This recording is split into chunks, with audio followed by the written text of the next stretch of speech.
I used to kick loads of out of him when he was at Chelsea, and he hated me. The way that they pass the ball, the intensity they pass the ball, the intensity that they run at, everything's done at the highest.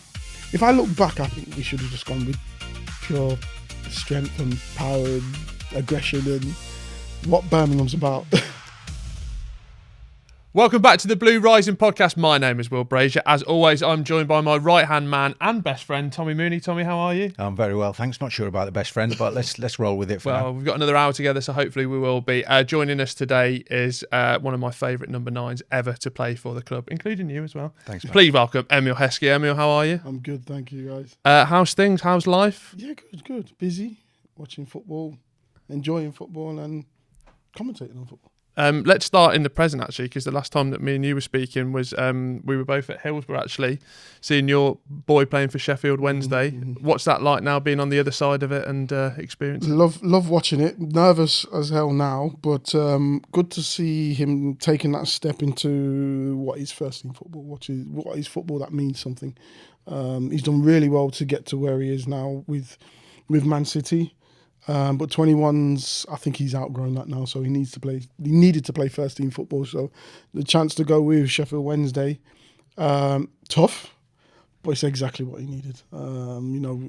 Playing in a team that is a bit down on their luck, is a bit low on confidence, but he needs to step up as well. How do you find that watching your boys play? My lads at Accrington Stanley, just close to the end of another ACL injury. I don't know how my dad did it. Mm-hmm. I have to be honest. You go from enjoyment to mega highs, but it's tough watching them. Yeah, it is. I took a stance from early that I would just watch them and enjoy it. I wouldn't be that person trying to tell them do this and do that and blah. Because one thing I didn't want was a conflict with coaches. Not conflict with me, but a conflict with my son in the sense of my dad's told me this, the coaches told me that. What do I do? Now, for me, he's got to listen to his coaches. He's got good enough coaches, and they've really done well to where he is now. So I didn't really need to get involved in that. I just wanted to go and enjoy him playing and watching him play. And like you're saying, it's a roller coaster out there. You kick every ball with him. You're nervous, more nervous than he ever is. But it's an enjoyment watching them play and seeing him progress. We're here to talk about your time at Blue, so I want to set the scene. So you're at Liverpool. Mm-hmm. It's 2004. Steady now. You okay? Yeah, good, mate. Oh God, we dropped it. It's 2004. Talk to me about that sort of back end of that Liverpool career. What's going on at that time for you? To be honest with you, it came about where I think obviously Birmingham put an offer in. Yeah. Liverpool had come to me and said, yep, they've accepted the offer. I met with Brucey. Liked what he said about the club and where they wanted to go, etc. And that was it, really. Moved down. Yeah. As simple as that. I don't know if you remember, but we did a show on Sky about 6-7 years ago. You definitely won't. But he definitely. Yeah. But you told me, and I've got video evidence of it, that at that time you were chatting with like AC Milan, which doesn't surprise me. But the thing that surprises me was that you chose Birmingham. Yeah. So can you talk to me a little bit about that? I was in talks with AC Milan at the time to talk about going over to there, playing for them. Nothing materialised, and I signed for Blues.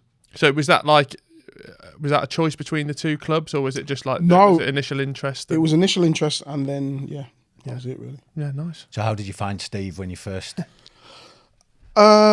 Interesting, but I'd been with Martin O'Neill. I'd been with managers who were tough as well. Brucey was tough, but the toughest part for me was going from what I'd been playing with to now. No disrespect to Birmingham, the players that I'm playing, to that. I'd gone from a generation of players that I didn't really need to talk too much. I didn't really need to scream too much. I didn't really need to say anything. I made runs. They found me. I had to track back, do this. I flick balls on. They know where it is. Like I said, it was like telepathy. And then going into a team where confidence is not that high on their initial. My thing was play forward. And play forward early, even at Leicester. Yeah. Play forward. A lot of it was side and backwards, and then you get a little bit frustrated at first, but then you've got to figure out where do I fit within this? What do I need to do to make this better? and slowly start getting a feeling for it.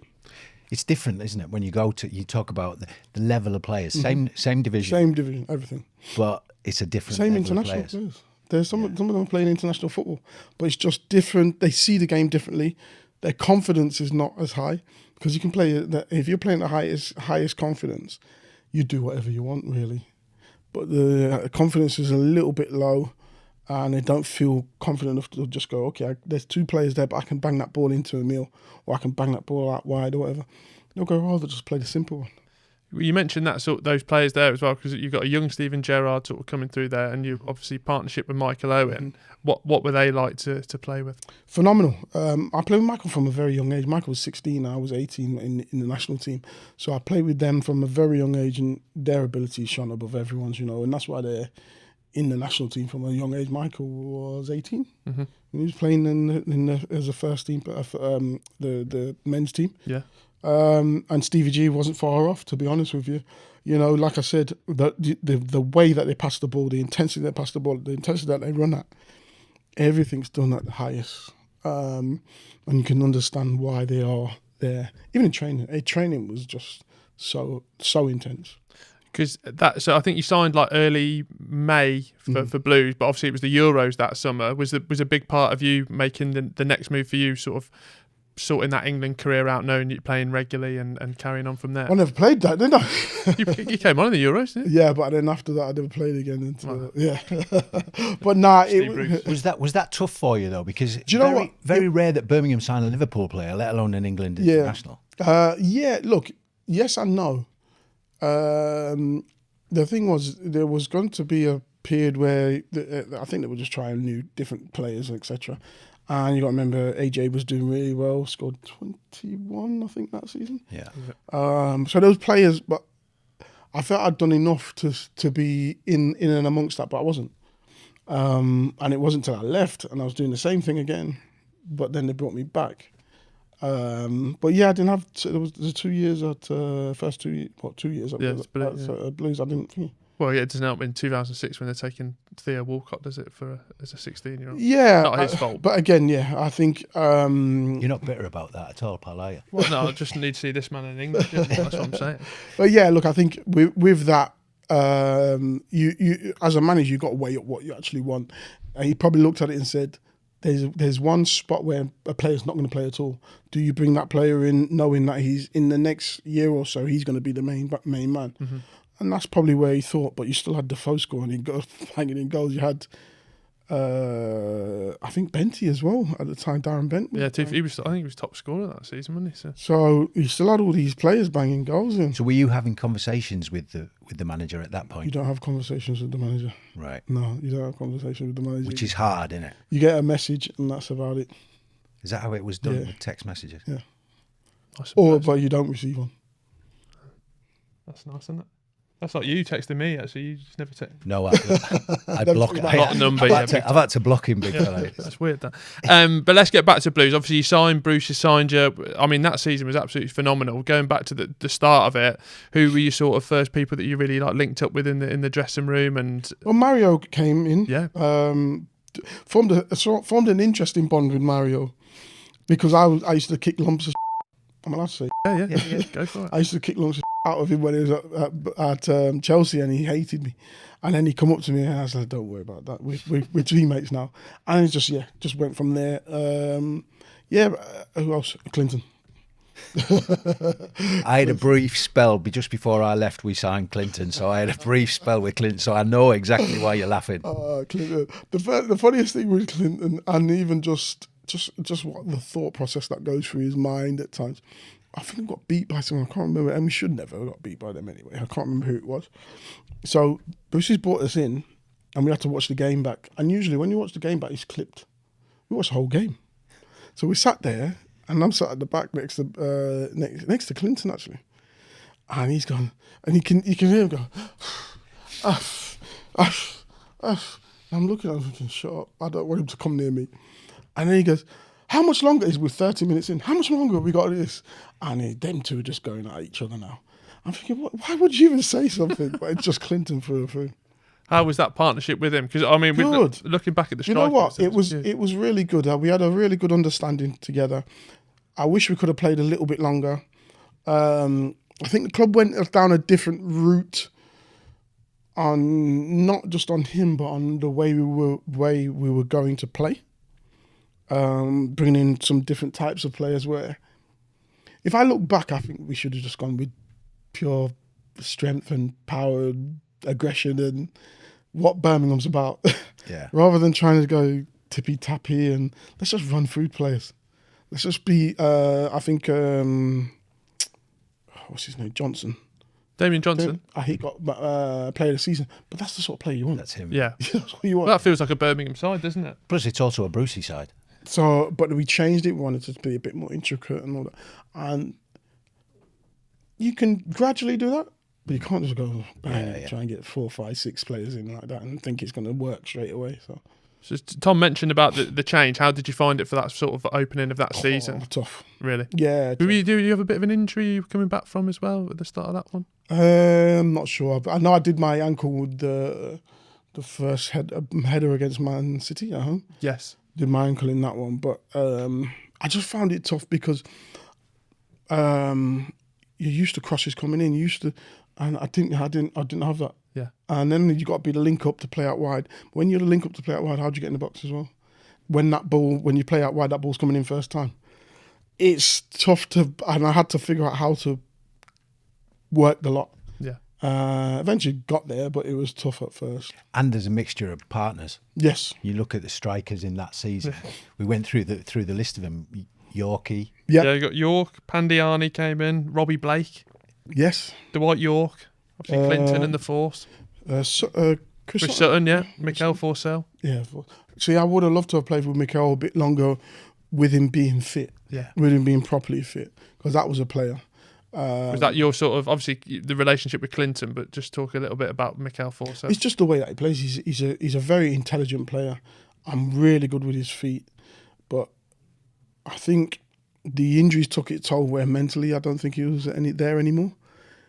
Worried about tackle, worried about an uneven pitch. Come on, man. So at times you're trying to get G him up as well as play your own game. It's tough, isn't it? When that's so. But what a player! What a player! You know, technically really, really good. Another man that was there, and I think there was a bit of time where you played it together as well, was Dwight Yorke. Yeah, obviously, I mean, he comes in with bags of experience. Yeah. What was he like to play with? Great. Again, when you watch the era that I played in, and you watch him and Coley up front, and you're hoping that. But again, he's not the same player. But you're hoping that you can build something along them lines. But he was fantastic. And do you know the funny thing is, for all the negatives that he has about his party life, that is one professional. Yeah. He is in the gym. He's getting us to go in the gym, and we had like a group of us doing some mad push-ups and this and that and that. But he was, and even now when you look at him, he's like this, just built. Interesting for me when you talk about Yorke, because me and Yorke played in the youth team together. First came over, Graham Taylor brought him over. And he was literally, and still is to this day, the most confident lad I've ever met. And he was 17, talking about how he's going to buy a Ferrari. I was like, you're 17 playing in the youth team. But his confidence levels, and like you say, looking after himself, but he knew that whatever he wanted to do, he could do it on the pitch. Yeah, and that was it, really. But again, he's at the latter stages of his career, so you're not going to get the burst of pace, or you're not going to get that. You're going to get the professionalism, plus you're going to get the wise head in certain situations. So, yeah, I think he was really good to play with. Go on, Tom. Do you think your game developed as you got older? Yeah. Because you've different situations. Well, you've already mentioned a couple of things where you're thinking, to play with these players, I'm going to need to change my game a little bit. And I think we all do as you get older. You do change your game, but sometimes if you have to change it technically as well, even more difficult. Yeah, I was lucky that technically I was sound, because when I was at Leicester, it was all about, you've got to get hold of the ball. Any ball that comes in, you've got to get hold of it, this and that. So you touch, forever my touch was, I'd having to improve my touch. So that was that. So then you learn a little bit more about the game. I was a runner with the ball when I was younger. I'm not going to be the runner with the ball when I'm 30, 28, 30 years old. So I had to change my game a bit and then change it because to fit the different.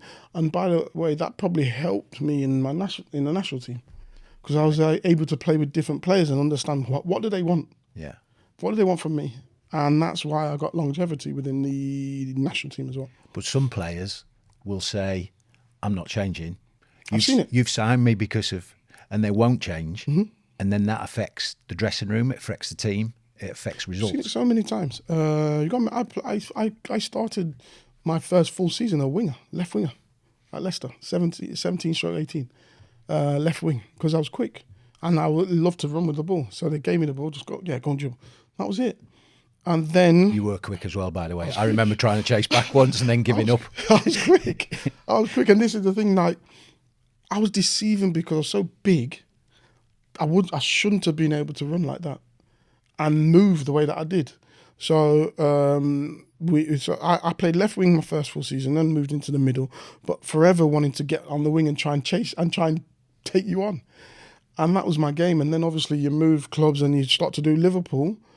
Moving from Leicester to Liverpool, you haven't got persuasion behind because everyone sits back. Yeah. You've got to figure out how to actually break them down. Then you go to Blues and you're then backs against the wall. You've got to hold the ball up when it comes up, when it comes out anywhere. You've got to either buy a foul so you can move up the pitch, or you've got to be able to bring it down because it'll just keep coming back in and then you'll see your number come up if it keeps coming. Yeah. But But you're also, with all due respect to both clubs, in Liverpool, you've got a lot more possession of the ball. Birmingham, you've got a lot less possession, so it's so much more important that you keep hold the ball. You've got to hold the ball. You've got to hold that ball, or it's. But that's what I did that at Leicester, and that's what I was saying. It was important to get a hold of the ball, so your touch had to be really, really good when you're at Leicester because they need it to be. They need you to hold that ball up or buy a foul so we can move up the pitch. That was what it was all about. You mentioned your number being up. Actually, obviously at Blues you were number 16. Mm-hmm. Which was actually Tommy's number a couple of years previously. So I think Alou Cisse had it for a season between you and I wearing the 16. It's a tough shirt to wear, that, by the way. It got subbed a lot more times for me than it did for you. Probably me as well. 16 was 16 your number then? Why did you choose 16? Just got given it. Right.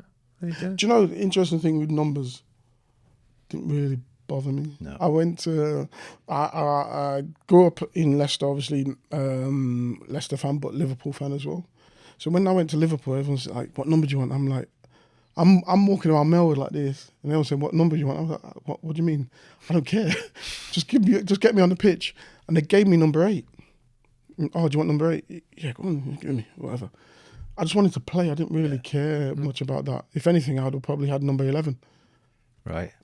Don't know why, but I just... Would you have made your debut in a number 11, though, at Leicester? No, 23. Okay. 23. You were 16, were you? I had 16 a couple of times. The only time is when we first got promoted into the Premier League with Watford. It was the first time we'd had squad numbers because the Championship didn't have them. So I was number 9 and as the first player with a squad number, and I loved that. I was really proud of that. Yeah. But never had it again. I had 16 a couple of times. I had 8. I even had a 10. It was like, I can't wear a 10. There's too much pressure with the 10 on. That's the only number which has a lot of pressure, doesn't it? Like number 10, well, number 9 as well, but number 10 has a lot because they expect something from you. There's an expectation with a number 10. Why you got that on? Yeah, I can't do the things that a number 10 is supposed to do. That's what I was worried about. But as a senior pro, I carried it off. Exactly, and I'm no doubt you would. Back to that season, the first Villa derby at Villa Park. You've played in some derbies leading up to that. What were your expectations? What were you told about it, and how did it live up to that? Didn't really know too much about it in that sense, but understood that it's not normal. You can get some feisty games, and that was up there with. But I find that the fans are feistier than the actual pitch. Oh yeah, 100%. Yeah. Which I just found a little bit weird because I obviously gone from Merseyside, which is more the pitch. The pitch got really tough on there. Yeah. And we don't at Leicester. Yeah. Interesting one with Leicester. We count Forest, but Forest count Derby. Yeah. It's not a massive. So we don't really have the derby as such like that. But this was massive. What was it like? Because we had Jeff Horsfield on the show a couple of weeks ago, and especially that first season, Blues were back in the Premier League. Obviously, we were very much seen as underdogs. Olaf Melberg came out in the press, didn't he? Very much being derogatory. We used that to our advantage. When you were around, what was how did you feel going into that game? And Underdogs again. Yeah, underdogs again. But we had good characters, especially that first season. We had good characters in that team, so we felt fairly confident.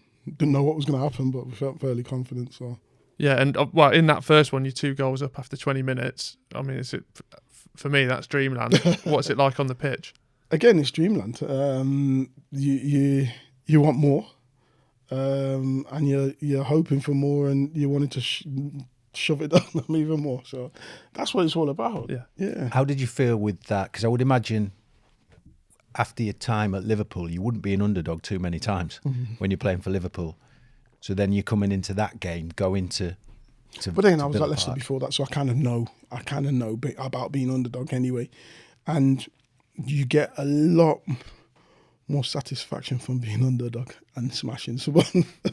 So yeah, that was good. You speak about some of the characters. Who were the names that sort of spring to mind from that season? Dunny was always big.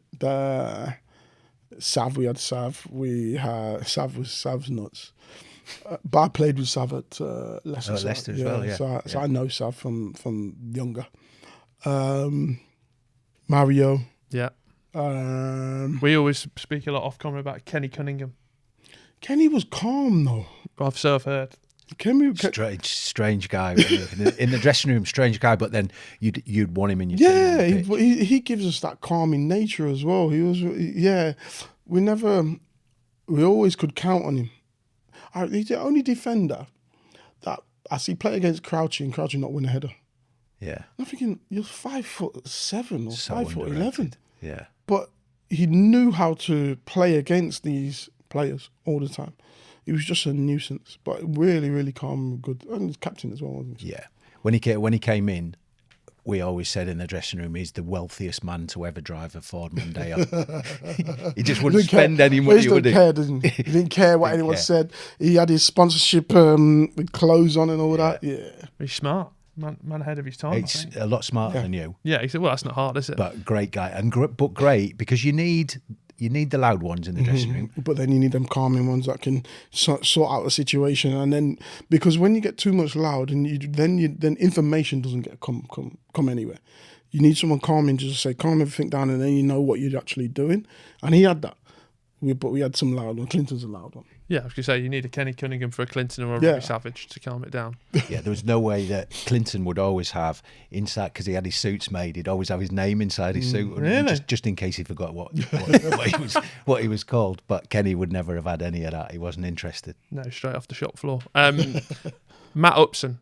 Yes. And a man that was also sort of flirting with that England squad for the first time as well. What was it like to go against him each day in training? Good. Tough. Obviously, he come from Arsenal. Arsenal. So, good defender, quick defender, solid defender, really good left foot. I knew as well, that was a good one as well, because I knew pulling off, what was it? Right to left. Pulling off on the left centre back. Yeah. Know that he's got that range to hit over. And then either I take it in my stride or I knock it back for someone coming onto me. So I always used to make that run for him because I knew that he was the one that could actually hit that. So you know your players. Exactly, which goes back to what you said earlier on about knowing where you need to be depending on who's got the ball. Exactly. Matty is, I've said this to you, so underrated. Yeah. Top pro. But technically really strong for a centre back. He could have almost in this current. He could be one that steps into that defensive midfield role. Couldn't Matty? He's got the ability to do so because he could find a pass.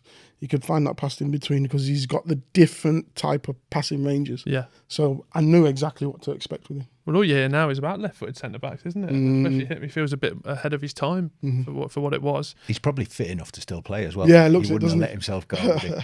Back to that season, obviously we beat the Villa, then we go on a bit of run. I think we beat Albion at home 4-0. There's 4 wins before Christmas. With what you were told when you were bought in and sort of picking these points up on the board, like how did you feel when you got to that sort of halfway mark during that season? No, good. Yeah, good. I think you still got to be wary of you're gonna have a blip. Yeah. And this is the thing within football. Everyone knows that you're gonna have that time where it's not everything's gonna be rosy, and who's gonna.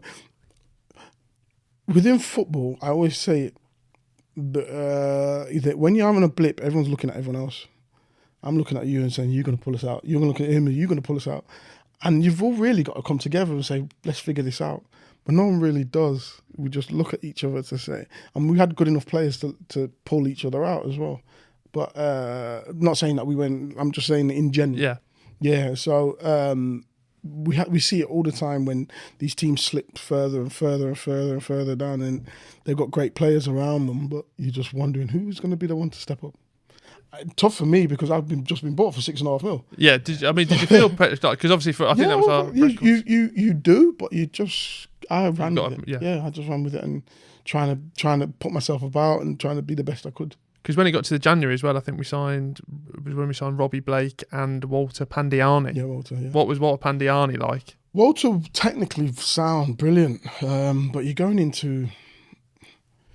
You're coming from La Liga, pass, move, pass. Now go lump it in the channel and go and chase that. Yeah. And someone head and butting you from the behind.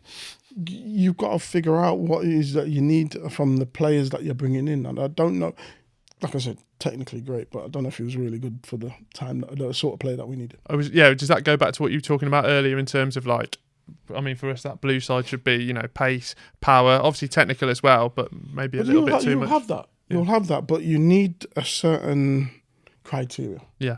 Who knows? Lad you want to go to war with. Yeah. And that's what it is, to be honest. Yeah. Having that. It's often, that's a term that's often, sometimes overused, isn't it? But I always felt a match day was a war to a certain I can imagine extent. that with you, yeah. I can imagine you putting the army paint on and... Yeah, camouflage. Yeah, exactly, yeah. I always found like that, but that's what gave me the buzz. Yes. Of a match day. Training, no matter how long you've been a footballer, training's monotonous. Yeah. But match days, because everyone's different, it it used to interest me how people built themselves up to get to that 10-3, banging on the dressing room door. You've seen so many different characters, don't you? J-Mo, when I play with national team, J-Mo is just so loud, jumping all over you, and I'm just quite quiet. I want to chill, I want my own energy, then I'm ready to go. This one's jumping, bouncing off the wall here, this one's doing this one's got long, loud music on. So everyone's... What's Kenny Cunningham doing at this time? Cluedo. Bit chilled. Bit of chess. Also that season, we had another home Second City derby, which you won again. I mean, did you think playing against the Villa was just nice and easy when it came down to that? No, we were ready for it though. We were ready for that. What's that atmosphere like at St Andrews for back then for like Villa coming into town? I think it was an earlier kick-off. Big, loud. Are you told by like people in the street you? Oh yeah, yeah. Sorry about that. 100% you're told about that, but anyway. But yeah, you're told about that, and you realise how big it is, what it means to everyone, and then you go out onto the pitch and how loud it is. Wow, and not just for us, it's for them as well, because they're coming to our turf, and we're like, you're not going home with something. So, and then we won that one. They got a bit of trouble there as well with Lee Hendry and Mario, wasn't it? What happened in that one? At the end of the game, Mario's doing the rainbow flicks, and he's in the corner. So yeah, he wasn't too happy with that. You scored. I mean, it was a powerful shot, but Thomas Sorensen would probably like to have that one again. But what he's done well for me, by the way. Yeah, he was the goalie when I scored in the World Cup as well. Yes, in the Denmark game, of course. Yeah. So best friends with him then after that. Yeah, we're good mates. I'll send him some wine. But what's that like? I mean, the atmosphere, the build up to those games, and then you scored. Then you get the goal. I get the goal, and it's just euphoria. Great. But you're an icon. Then we scored against them, which is great to see. And at St Andrews, we talked about, even with Christophe not long ago, Christophe Dugarry. He talked about the atmosphere at St Andrews. For a state, But this is where we're losing a lot of that. We've got to be careful when you start building these stadiums. You're losing a lot of that. Yeah. The atmospheres at the stadiums are everything. How close people are. You can hear the Brummie accent in your ear. But it's just everything about it. It's intimidating as well. You go into a certain stadium, it's intimidating. I can imagine for a away player coming onto that pitch is not good. So for me, you played there? I played there a few times. But as an away player? For me, I loved winding up fans anyway. Yeah. I don't say anything, but I'd love to give it to you.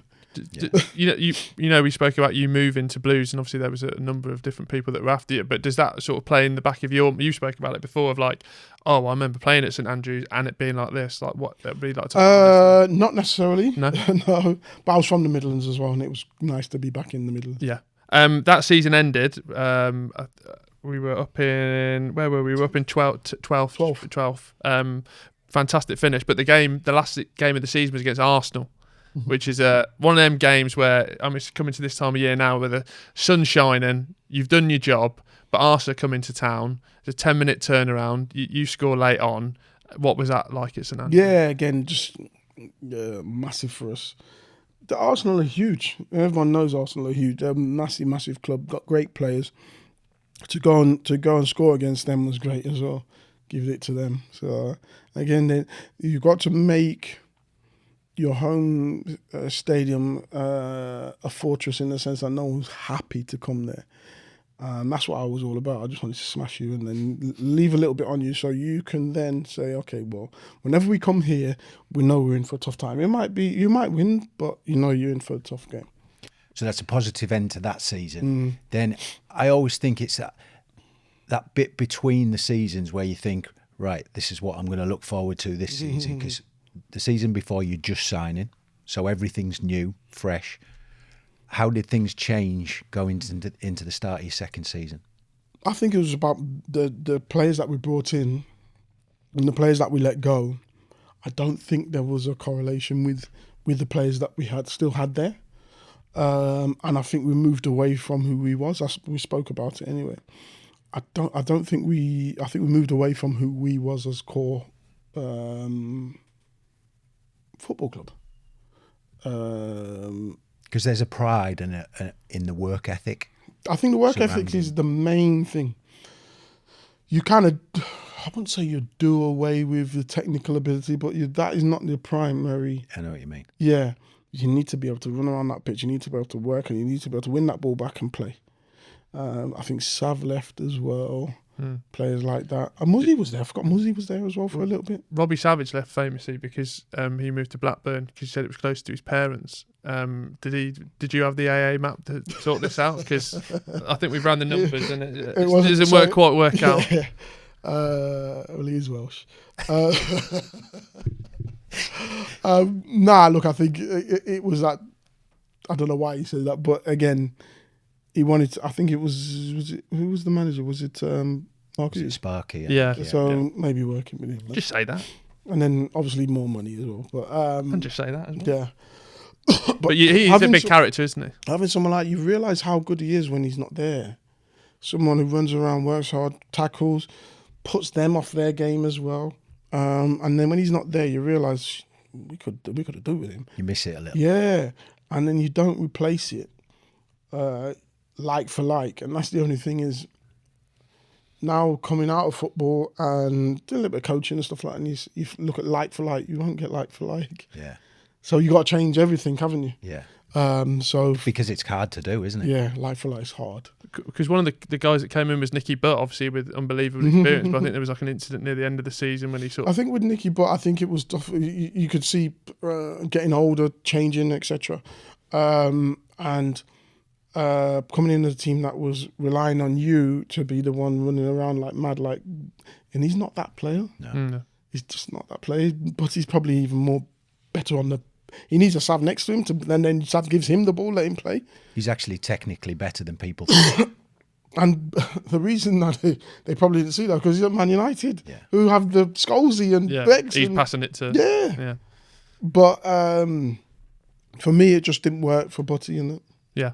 You mentioned even Clinton went as well. Does that like affect you going it? Because you come off being top goal scorer. I think you're player's player, you're player of the season, and then you're sort of looking to crack on with a partnership. But that changes as well. Yeah, it goes up and down. We didn't really get. I don't know who the partners were then after that, but can't really remember them. I know. It's a good sign, isn't it? If you can't. I know Pennant came in for a little while, which was good because you got a supply. But then who am I working with? Yeah. When I'm passing the ball to him out wide, and then I got to get in the box, and tough. It was tough. It was a tough transition. Yeah. We had then, to be honest. Pennant got extra whip as well with that ankle tag as well. That actually gives you a bit more bend and swaz with the ball, doesn't it? You can see where he looks at the game of football, can't you? I just always find it's a bit more extra on it. So your time at Blues comes to an end. Yeah. When do those sort of wheels start to go in motion? Is it a chat with Brucey or? When I came back for pre-season. Ready to go again. Obviously, you always want to be in the Premier League. So they were getting offers. Wigan came in. I said, yeah, let's do it. Yeah. Got a chance to go back into the Premier League. Rich, was there a time that you thought you were going to be in the Championship, or was it just like? I think. Well, I'm a Blues player, so yeah. Yeah. But I think I knew that there would be some offers for me, especially in the Premier League. So I thought, yeah, I've got a chance of going back into the Premier League. Nice. I wanted to bring it on to current day as well, because obviously you're so involved with football and see it from a different side. Chris Davis, our manager, obviously you're so closely linked with Leicester as well, which he had a successful time at as well. What are sort of your thoughts on him, what you've seen? I like him a lot. Obviously, I've seen him up close and personal at Leicester as a coach, and he is a great coach. Coaching and management is different. But he is still a first-team coach, so he's still getting the best out of he can still get the best out of the players and put structures together, etc. I think I've watched some of the games, and I think he's played some really good football. It's fine margins football, isn't it? You've got to take that chance, or they're going to score two. So it's fine margins. I think for Blues, I think you're on a great progression. Yeah. This thing about we must be in the Premier League now. Go up to the Premier League now, would you come back down? That's always the argument, isn't it? Are you ready to be there and be a sustainable Premier League? So I don't think right now, but you're getting there. And you will produce players that will give you that chance to stay in the league. And it's not about going up and down, up and down. You've got to be able, especially Birmingham, with the fan base that you've got, the stadium that you've got to be looking at going and staying in. What do you make of it? Obviously, in the last couple of years, we had the new owners. I mean, you'd have seen from afar the position the club got itself into. How do you view that as well? Because it's like, for us, it's like, still can't believe it's happened. But I mean, I feel like we've got the best project in the football pyramid. I think it's great to see where second city, you can have this project and this plan to be up there with the best. I'm from Leicester, and then seeing what we had planned and it's kind of crumbled and fell away. Now we've got to build again. But you can see if you put the right foundation in, you can then just continue to build. I think wonderful things for the women's, because they're going to have their own stadium, I believe. Yeah. And I think for the men's, even great, I think so. Lovely stuff. So I've messaged you before about Jaden coming to Blue, so you can sort that out, or... Interesting thing. So when was Jaden born? 2005, when I was at Blues. Wow. Okay. Oh, so it's meant to be. I'll get it signed. So now he's done really well. He's really enjoying his time playing first team football, and he needs more of that. Hopefully he can get a little bit more of that next season and just take that. He took the first step onto the ladder of playing first team football with Sheffield Wednesday, and I'm grateful for them to doing up 33,000 last game of the season. Yeah, brilliant. So he's had an opportunity to do that, playing first team football. Hopefully he can do a little bit more, and we'll just see where it takes him. And then Regan, same, but he's only young, he's 18, so he's ready for first team football, but we'll just see where that takes him. So now when you're looking back and going to games, whether it's watching your boys or going to watch any of your other clubs, how do you think the game's changed? A lot more tactics, a lot less freedom. I think it's. I don't want to be negative. Boring at times because you can see what's happening and see what's going to happen. Ours was a bit more gung ho, and you come off there and you're like, wow, at times. But that's the way football's gone in itself. It's gone more digital and more specific and more, yeah.